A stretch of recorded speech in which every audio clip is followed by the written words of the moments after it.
ఇక్కడ నేనైతే స్టాండర్డ్ గా కట్టుబడి ఉంటానండి. ఒక అంశము ఇక్కడ పవన్ కళ్యాణ్ గారు 2014 ఎన్నికల్లో ఎందుకు పోటీ చేయలేదు? కూటమిలో కలిసిన తర్వాత ఆయన ఏ ఆకాంక్షతో పనిచేసి ఎందుకు విడిపోయాడు? ఆయన ఒక్క పదవి కూడా నామినేటెడ్ పోస్ట్ గానీ ఎమ్మెల్సీ గానీ ఎంపీ గానీ ఎందుకు తీసుకోలేదు? మీకు చెప్పాలా? ఆయన ఇష్టం అండి, పోటీ చేస్తే పోటీ చేస్తారు, లేకపోతే లేదు. కాదు, మీకు వైఎస్ఆర్ కాంగ్రెస్ పార్టీకి చెప్పాలా? వైఎస్ఆర్ కాంగ్రెస్ పార్టీ అధ్యక్షుడికి చెప్పాలా? వైఎస్ఆర్ కాంగ్రెస్ పార్టీ కార్యకర్తలకు చెప్పి ఆయన ఎన్నికలకు వెళ్ళాలా? చెప్పాలంటే ఇది ప్రజాస్వామ్యము. నువ్వు గోప్యంగా నేనే చేసుకుంటానంటే కుదరదు. ఇక్కడ రామారావు గారు పట్టించకూడదు. ఇక్కడ రామారావు గారు పోటీ చేయాలా లేదా, ఎవరితో కలిసి పోటీ చేయాలనేది వాళ్ళ ఇంట్రెస్ట్. అది ప్రజలు ఇప్పుడు 2019లో ప్రజలు ఆయన అంగీకరించలేదు, ఓడిపోయారు. 2024లో ప్రజలు అంగీకరించారు, మిమ్మల్ని తిరస్కరించారు, గెలిచారు. ఎలా చూపిస్తారో తెలియదు. ఉప ముఖ్యమంత్రి గారిని మీరు ఆ ప్యాకేజీ అది ఇది అనకూడదు అంటున్నారు. నేనేమన్నానంటే ఏమీ లేకుండా ఎందుకు పనిచేస్తాడు అనే దానికి ఉదాహరణ చెప్తున్నాను. సో జగన్మోహన్ రెడ్డి గారు బీజేపీకి ఎందుకు మద్దతు ఇస్తున్నాడు, ఎంత ప్యాకేజ్ తీసుకొని మద్దతు ఇస్తున్నాడని వాళ్ళు అడిగితే మీరు ఏం చెప్తారు? ఉపరాష్ట్రపతి అభ్యర్థికి జగన్మోహన్ రెడ్డి గారికి ఎందుకు మద్దతు ఇస్తాడు? 800 కోట్లు ఢిల్లీ నుంచి జగన్మోహన్ రెడ్డి గారికి వాళ్ళు పంపిస్తున్నారని ఎవరినంటే మీరు ఏం చెప్తారు సమాధానం? ఆధారాలు లేకుండా ప్రజాక్షేత్రంలో ప్రజల మన్ననలు పొందుతున్న నాయకులు మాట్లాడకూడదు. ఆ పార్టీ అడగమనండి, ఖచ్చితమైన ఆన్సర్ చేస్తాము. ఈ రోజు ప్రధానమంత్రి నరేంద్ర మోడీ గారు జగన్మోహన్ రెడ్డి గారి యొక్క సహాయము రాజ్నాథ్ సింగ్ ద్వారా కోరితే వణికిపోతున్నారు. జనసేన తెలుగుదేశం పార్టీ నాయకులు పరిగెత్తుకుంటూ ఢిల్లీ పోయారు. మీరు అర్థం చేసుకోవాలి బ్రహ్మనాయుడు గారు, ఇక్కడ రాజకీయాలు ఏ విధంగా ఉన్నాయి.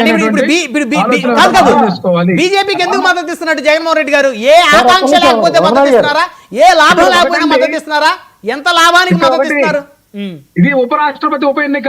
ఉపరాష్ట్రపతికి ఉప ఎన్నిక కాంగ్రెస్ పార్టీ అభ్యర్థికి గతంలో కూడా ఉపరాష్ట్రపతి రాష్ట్రపతి ఎన్నికలకు వైసీపీ మద్దతు ఇచ్చింది. కాదండి, కాంగ్రెస్ పార్టీ బలపరిచిన అభ్యర్థి, ఇండియా కూటమి బలపరిచిన అభ్యర్థి మన తెలుగువాడు, ఆయనకి ఇవ్వచ్చుగా మద్దతు. ఏంటి మీకు అంత బీజేపీ అభ్యర్థికి ఇవ్వాల్సిన అంత స్పెషల్ ఏంటి, అంత ఇంట్రెస్ట్ ఏంటి? వాళ్ళంటే కూటమిలో ఉన్నారు, జనసేన తెలుగుదేశం కూటమిలో ఉన్నారు, ఆల్రెడీ ఎన్డీఏ ప్రభుత్వంలో భాగస్వాములుగా ఉన్నారు.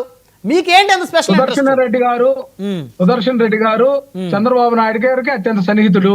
ఇప్పుడు చంద్రబాబు నాయుడు గారు నిలబెట్టారా? ఆ పార్టీ ఎందుకు మద్దతు ఇవ్వట్లేదు? లేకపోతే వాళ్ళ యొక్క మిత్రుడు జనసేన ఎందుకు మద్దతు ఇవ్వట్లేదు అనేది వాళ్ళని అడగాలి. మా స్టాండ్ క్లియర్ కట్ గా ఉంది.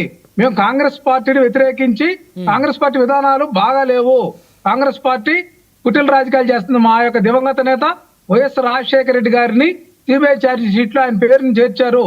ఆ మాట షర్మిల గారు చెప్పారండి. ఒకసారి ఇడుపులపాయలో షర్మిల గారు కాంగ్రెస్ లో జాయిన్ అయినప్పుడు మా తండ్రి గారి పేరు ఎఫ్ఐఆర్ లో చేర్చడం సోనియా గాంధీ గారికి తెలియదు, సోనియా గాంధీ గారికి తెలియదని షర్మిల గారే చెప్పారు ప్రెస్ మీట్ పెట్టి. ఆవిడ కాంగ్రెస్ లో జాయిన్ అయిన తెల్లారి ఇడుపులపాయ వచ్చి రాజశేఖర రెడ్డి గారికి నివాళులు అర్పించి అర్థము విలువ ఉన్నాయా చెప్పండి బ్రహ్మనాయుడు గారు.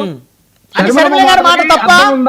షర్మిల గారు చెప్పింది ఇక్కడ పిసిసి అధ్యక్షురాలుగా సాక్షాత్కరించింది. మనం ఏం చేద్దాం దానికి? సమయం లేదు, లేకపోయినా పిసిసి అధ్యక్షుడు రామారావు గారు రేపు ఉత్తరాంధ్ర అంశాలు పక్కన పెడదాం. విశాఖపట్నంలో ఈ జనసేన సభ అయిపోయిన తర్వాత మీ వైసీపీకి చెందిన మాజీ మంత్రులు ఆ పార్టీలో చేరుతారనేటువంటి చర్చ నడుస్తుంది. అది చూసుకోండి జాగ్రత్తగా ముందు.